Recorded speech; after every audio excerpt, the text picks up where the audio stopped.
Hello friends, नमस्कार दर्शकों। मैं हूं एस्ट्रोलॉजर मयंक शर्मा। आप सभी का हमारे यूट्यूब चैनल में बहुत बहुत स्वागत है। दर्शकों, आज चर्चा हो रही है शनि देव के नक्षत्र परिवर्तन की। जी हाँ, कुछ समय पहले हमने आपको वीडियो बनाकर बताया था कि शनि देव की राशि परिवर्तन हुआ है और अब शनि देव जो है नक्षत्र परिवर्तन करने जा रहे हैं।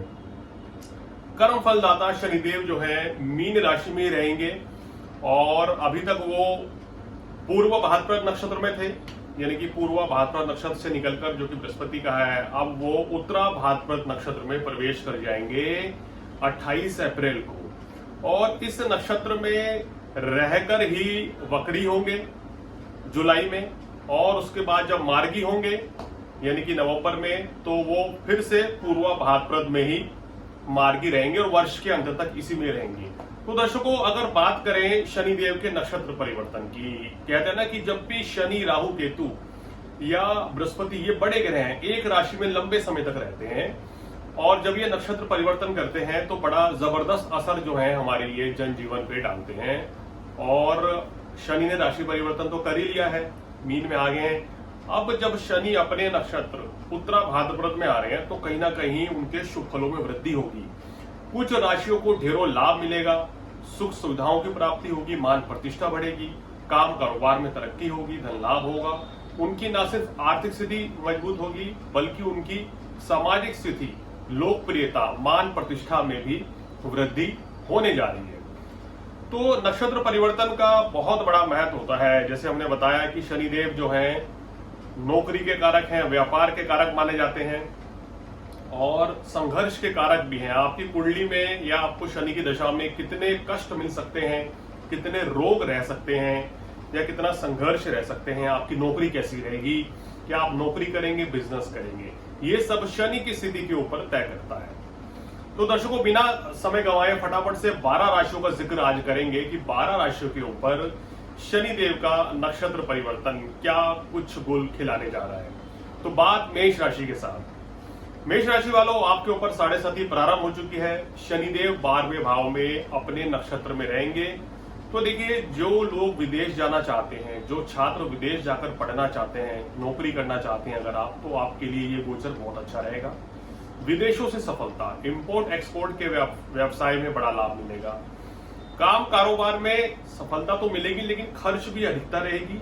और यहाँ जो व्यापारी हैं, मैं सलाह दूंगा कि अभी नए बिजनेस की शुरुआत करना चाहते हैं तो अपनी कुंडली का अध्ययन करके कराएं, क्योंकि 7.5 है। जल्दबाजी में कहीं पैसा ना लगाएं। नए काम कारोबार की शुरुआत करने से अभी आपको बचना चाहिए या सोच समझकर ही निर्णय देना चाहिए। व्यवसाय, नौकरी में इस समय यहाँ आपको सामान्य लाभ होगा। आपकी राशि के स्वामी जो हैं वो मंगल हैं और शनि जो 12वें भाव में शनि के नक्षत्र में, स्वयं अपने नक्षत्र में है। तो कोई भी निर्णय सोच समझ कर लें, अपनी सेहत का ध्यान रखें, व्यर्थ के वाद विवाद से बचें। यहाँ भाग्य आपका साथ तो देगा मगर थोड़ा रुक रुक के साथ देगा, यानी कि काम सारे बनेंगे मगर थोड़ी सी अड़चनों के या रुकावटों के साथ। तो दर्शकों, अब चर्चा करते हैं वृषभ राशि की। वृषभ राशि वालों के राशि के स्वामी शुक्र हैं और शनिदेव एकादश भाव में अपने ही नक्षत्र में, तो सोने पे सुहागा हो गया ये आपके लिए। ये ना सिर्फ आपकी भाग्य वृद्धि करेगा बल्कि काम कारोबार में भी चार चांद लगाएगा। आपकी नौकरी में अगर आप प्रमोशन चाहते हैं तो उसकी संभावनाएं बनती हैं। काम कारोबार में सफलता मिलेगी। नए व्यवसाय की शुरुआत होती हुई यहाँ पर नजर आ रही है इस समय 28 अप्रैल के बाद से, और ये संपूर्ण वर्ष तक आपके लिए बहुत ही अच्छा समय है। वृषभ राशि वालों, संतान सुख की प्राप्ति होगी, मान प्रतिष्ठा बढ़ेगी, धन धान्य की वृद्धि होगी। लेकिन दो चीजों को लेके सावधान रहना है। अति उत्साह या घमंड से बचें, क्रोध की अधिकता से बचें और जीवन साथी के साथ किसी भी तरह का मनमुटाव ना करें। चर्चा मिथुन राशि वालों की। मिथुन राशि वालों के 10वें भाव में शनिदेव बैठे हैं और अष्टमेश और नवमेश होते हैं, यानी कि आयु मृत्यु के भाव के स्वामी भी हैं आपके शनिदेव और भाग्य के स्वामी भी हैं। अब ये 10वें भाव में आ रहे हैं कर्म स्थान पर, तो ये आपको महाबली बना रहे हैं, यानी कि कार्य व्यवसाय में वृद्धि होगी, काम कारोबार अच्छा चलेगा, सुख साधन बढ़ेंगे, धर्म कर्म में रुचि बढ़ेगी, भाग्य का पूर्ण सहयोग आपको मिलने वाला है इस समय। कुल मिलाकर ये समय बहुत ही अच्छा है। अगर आप घर लेना चाहते हैं या वाहन लेना चाहते हैं मिथुन राशि वालों, तो उस लिहाज से भी आपके लिए एकदम शानदार समय रहने वाला है। अब चर्चा कर्क राशि वालों को, जिनके लिए बड़ी राहत है क्योंकि शनि की ढैया इनके ऊपर पिछले 2.5 साल से चल रही थी। अब ढैया समाप्त, नक्षत्र परिवर्तन भी हो गया है, तो ये आपके लिए बहुत ही शानदार रहने वाला है। क्या क्या लाभ आपको मिलेंगे? देखिए, भाग्य की वृद्धि होगी इस समय आपकी। अगर आपके कोई भी कामों में अड़चने आ रही थी, पैसा रुक रहा था, पैसा कहीं फंस गया था, पैसा नहीं आ रहा था, बिजनेस में उतना लाभ नहीं मिल पा रहा था, तो अब पूर्ण लाभ आपको मिलेगा। भाग्य का पूर्ण सहयोग मिलेगा। धर्म कर्म में रुचि बढ़ेगी, मान प्रतिष्ठा बढ़ेगी। आपकी ना सिर्फ आर्थिक स्थिति अच्छी रहेगी बल्कि आपकी मान प्रतिष्ठा भी बढ़ने वाली है। नए काम कारोबार की शुरुआत करने के लिए शनि का गोचर आपके लिए बहुत ही शानदार रहेगा। अब चर्चा सिंह राशि वालों की। सिंह राशि वालों के लिए यह समय थोड़ा सा चुनौतीपूर्ण रहने वाला है क्योंकि शनि अपने नक्षत्र में अष्टम भाव में आ गए हैं। अष्टम ढैया है आपकी, तो सबसे पहले तो अपने स्वास्थ्य का ध्यान रखें। बाहर का खाना खाना बहुत ही कम करें, आप कोशिश करें, अगर टाल दें तो बहुत ही अच्छा है। बाहर का खाना खाने से बचे, अन्यथा तो इस दौरान फूड पॉइजनिंग की आशंका आपको रह सकती है। यहाँ पर जीवन साथी के साथ कुछ मनमुटाव की स्थिति शनिदेव बनाते हैं अपने नक्षत्र में रह के।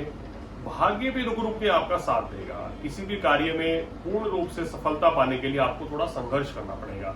अगर आप नौकरी करते हैं या व्यवसाय करते हैं तो कोई भी बड़ा परिवर्तन सोच समझकर यहाँ आपको करना होगा।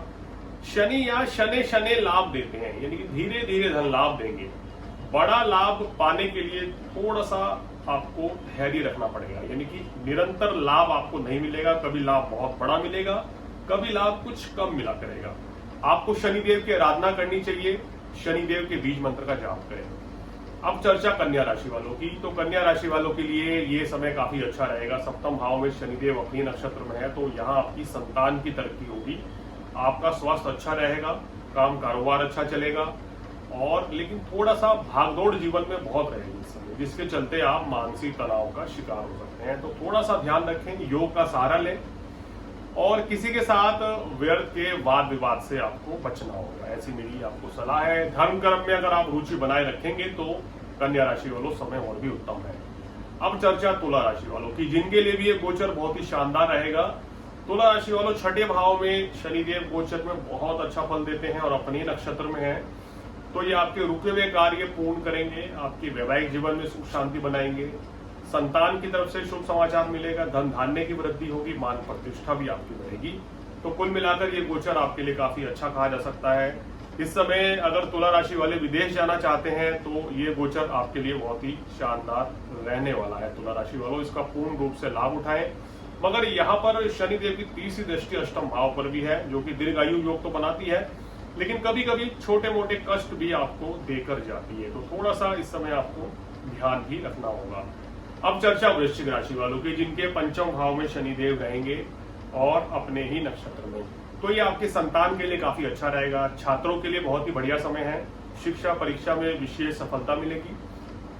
व्यापार करते हैं तो व्यापार में धन लाभ भी आपको होता हुआ नजर आ रहा है, लेकिन वैवाहिक जीवन में शनि की जो स्थिति है वो उतनी उत्तम नहीं है। तो कोशिश करें कि जीवन साथी के साथ किसी भी तरह का मनमुटाव ना हो। अभी 6 जून तक मंगल भी नीच के हैं आपकी राशि के स्वामी, तो आपको विशेष सतर्क रहना पड़ेगा। थोड़ा अपनी सेहत का आप जरूर ध्यान रखें। अब चर्चा धनु राशि वालों को, जिनको शनि की ढैया चल रही है और शनिदेव अपने नक्षत्र में आके तो थोड़े से यहाँ पर चैलेंजेस बढ़ेंगे। तो धनु राशि वालों, यहाँ पर आपको क्या करना पड़ेगा, थोड़ा धैर्य रखना पड़ेगा, खासकर अगर आप व्यवसायी हैं, क्योंकि आने वाले इस पूरे वर्ष में व्यवसाय में हम देखेंगे थोड़ा सा उतार चढ़ाव बना रहेगा। तो जिसके चलते कभी कभी आपको मानसिक तनाव का शिकार भी होना पड़ सकता है। यहाँ पर थोड़ा धैर्य रखना पड़ेगा। गुप्त शत्रु जो है वो नुकसान पहुंचाने की कोशिश कर सकते हैं, उनसे बचना है। किसी के साथ वाद विवाद नहीं करना है, अपनी सेहत का ध्यान रखना है। किसी भी नए काम में हाथ ना डालें अभी, क्योंकि नए काम कारोबार की शुरुआत करते हैं तो अपनी जन्म पत्री दिखा के करें, अन्यथा तो परेशानी थोड़ा सा बढ़ सकती है। तो धनु राशि वालों के लिए थोड़ा सा समय जो है चैलेंजेस भरा है। हालांकि शनि की स्थिति कार्यस्थल पर लाभ तो देगी, मगर वहां पर शत्रु वृद्धि भी हो सकती है। आपके बॉस के साथ, कलीग के साथ रिलेशन खराब भी हो सकते हैं। तो आपको अपनी वाणी पर संयम रखना होगा और 6 जून तक वाहन इत्यादि भी संभल के चलाएं, क्योंकि मंगल जो है नीच के रहेंगे। अब चर्चा करते हैं मकर राशि वालों की, जिनके लिए ये गोचर बहुत ही शानदार रहेगा। और मकर राशि वालों के लिए तो शुभकामनाएं हैं, क्योंकि 7:30 समाप्त हो चुकी है। तो यहाँ मकर राशि वालों के लिए शानदार समय रहेगा। भाग्य वृद्धि के योग बनेंगे, धर्म कर्म में आपकी रुचि बढ़ेगी, मान प्रतिष्ठा आपकी बढ़ेगी और आपके कहना चाहिए कि भाग्य की तो वृद्धि हो रही है, साहस की भी वृद्धि होगी। यहाँ पर आत्मविश्वास जबरदस्त रहेगा, सभी कार्यों में पूर्ण सफलता मिलेगी। नौकरी हो, बिजनेस हो, कोई भी काम करते हैं आप तो उसके लिए बहुत ही अच्छा ये गोचर है। नए काम कारोबार की शुरुआत करनी है तो उसमें भी आपको विशेष लाभ मिलेगा और सभी तरह की सुखों की प्राप्ति होगी, मान प्रतिष्ठा बढ़ेगी। अब आप देखेंगे आपकी जो लोकप्रियता है वो विश्व में, समाज में बहुत तेजी से बढ़ने वाली है। अब चर्चा कुंभ राशि वालों की।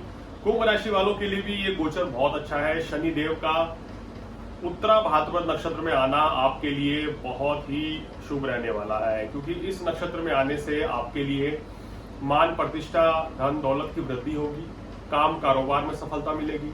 अभी तक किसी भी कार्यों में अड़चने आ रही थी, जॉब नहीं लग रही थी या कोई भी परेशानियां थी, गृहस्थ जीवन में परेशानियां चल रही थी, वैवाहिक जीवन में मनमुटाव की स्थिति थी, तो ये सारी परिस्थितियां जो हैं अब बदलने वाली हैं और हालात आपके पक्ष में रहेंगे, यानी कि आपको सभी कामों में सफलता मिलेगी।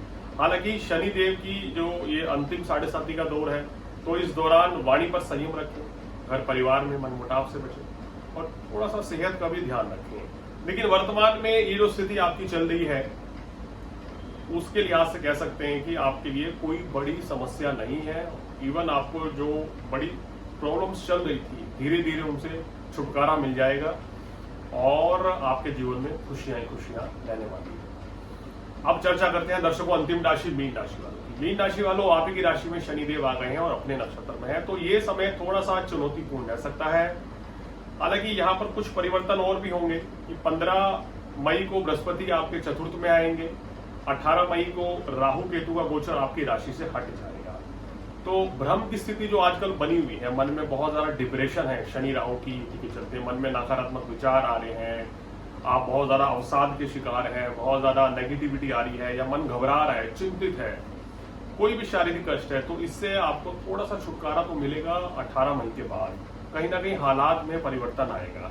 लेकिन लग्न में शनि रहेंगे तो मेहनत बहुत कराएंगे भाई। अगर आप मेहनत करते हैं, अगर आप मेहनतवान हैं, संघर्ष करना सीख गए तो सफलता आपको जरूर मिल जाएगी।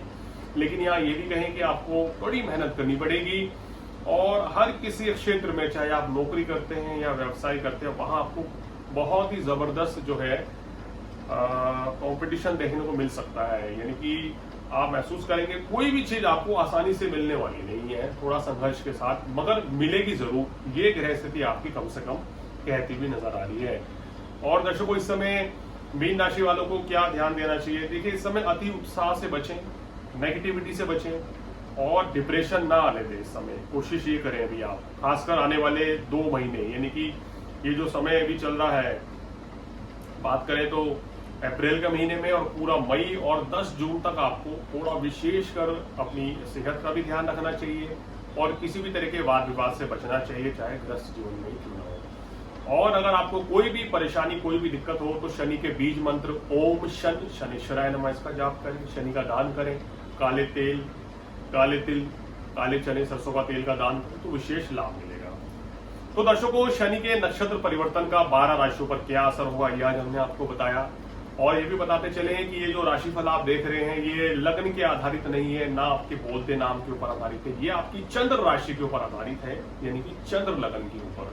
आप अपनी जन्म पत्रिका में लग्न कुंडली देखते हैं, वहां चंद्रमा जिस राशि में बैठा है वो ही आपकी राशि होगी। उस तरीके से आप अपनी राशि जान सकते हैं कि मेरी असली जन्म राशि चंद्र राशि क्या है। जिस राशियों पे थोड़ी सी समस्या है, जैसे मेष राशि के ऊपर कुछ समस्या रहेगी, सिंह राशि के ऊपर समस्या दिखाई दे रही है, उसके बाद बात करें तो थोड़ी सी समस्या वृश्चिक पर है, धनु राशि पर है, थोड़ी सी समस्या कुंभ राशि पर है और मीन राशि पर थोड़ी ज्यादा समस्या है। तो इन राशि वालों को शनि देव के विशेष उपाय करने चाहिए। शनिवार के दिन हनुमान चालीसा का पाठ करें, शनि चालीसा का पाठ करें, साथ ही साथ रोजाना डेली शिव चालीसा भी आप पढ़ें तो विशेष लाभ मिलेगा। शनिवार के दिन गरीब व्यक्ति को खाना खिलाएं, उनको काले वस्त्र का दान करें, उनको साबुत उड़द की खिचड़ी खिलाएं या साबुत उड़द की दाल और चावल का उनको सेवन कराएं, उनको दान दक्षिणा दें तो विशेष लाभ मिलेगा। शनि देव की प्रतिमा पर आपको काले तिल, काले चने, काले साबुत उड़द, सरसों का तेल और 5 बादाम की गिरी, ये सब आप चढ़ा के आइए शनिवार की संध्या काल को, तो आपको विशेष लाभ मिलेगा। और जो परेशानियां, जो दिक्कतें चल रही हैं वो दूर होंगी। दर्शकों, शनिदेव के बारे में कहा गया है कि शनिदेव को प्रसन्न कैसे करें। देखिए, शनिदेव को प्रसन्न करने के सबसे आसान क्या है, हनुमान जी की पूजा करें, हनुमान चालीसा का पाठ करें तो शनिदेव अपना आशीर्वाद आपको बनाए रखेंगे। सदा सच बोले, सदाचारी रहें, राष्ट्र की सेवा करें, देश की सेवा करें अपने, तो शनिदेव प्रसन्न होते हैं। जनता के कारक हैं, न्याय प्रिय हैं, न्याय दें सबको, किसी के साथ अन्याय ना होने दें। जो आपसे सलाह मांगने आए उसको सलाह दें, उसकी मदद करें, गरीब व्यक्ति की सेवा करें, गरीब व्यक्ति को वस्त्र दें, खाना खिलाएं, तो शनिदेव प्रसन्न हो जाते हैं।